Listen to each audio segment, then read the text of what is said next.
আসসালামু আলাইকুম প্রিয় দেশবাসী।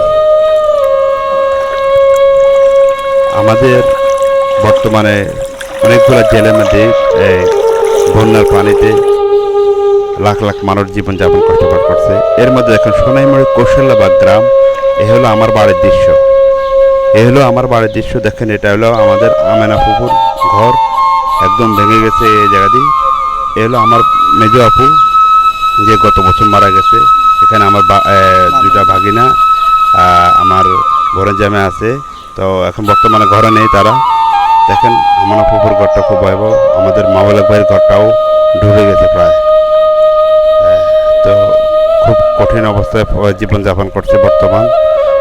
এর মধ্যে যদি আপনি দেখেন, শুধু গ্রামের ছোট্ট একটা দৃশ্য, এটা তো আপনার পুরো গ্রাম যদি দেখাই, আমাদের গ্রামের পূর্ব পাড়া, পশ্চিম পাড়া,